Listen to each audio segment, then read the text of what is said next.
ఎందుకోన నింతగా నీవో ప్రేమించితివో దేవా, అందుకోనా దీన స్తుతి పాద హల్లెలూయా యేసయ్యా. ఈ పాట ఇక్కడ గ్రౌండ్లో ఉన్నప్పుడు అలా ప్రార్థనలో కూర్చొని, ఈ పాట వచ్చిన క్రొత్త, అది కుటుంబ ప్రార్థనలో కూర్చొని పాడుతూ ఉంటే అందరూ కళ్ళు మూసుకొని పాడుతూ ఉంటే మా అక్క కంజర కొడతా ఉండేది.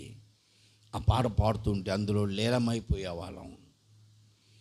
నిజమే ప్రభువా, నేను నీకు వ్యతిరేకంగా బ్రతుకుతున్నా, వ్యతిరేకమైన జీవితాన్ని జీవిస్తున్నా, అయినా నన్ను ప్రేమిస్తున్నావు కదా, ఏముందని నాలో నన్ను ప్రేమిస్తున్నావు అయ్యా, ఎందుకో నన్నింతగా, ఎంతగా, ఇంతగా, ఇంతగా, వింతగా కాదు, వింతగా కాదు, వింతగా కాదు, అసలు ఇంతగా, ఇంత ప్రేమించాల్సిందే ఉందయ్యా, అసలు నాలో ఏముందయ్యా, నీ పరిచర్యకు పనికిరాని, నీ ఎదుటి నేను యథార్థవంతుని కాదే, నీలో నేను యోగ్యునిగా బ్రతకట్లేదే, ఎందుకు ప్రేమిస్తున్నావయ్యా, ఏంటయ్యా నీ ప్రేమ?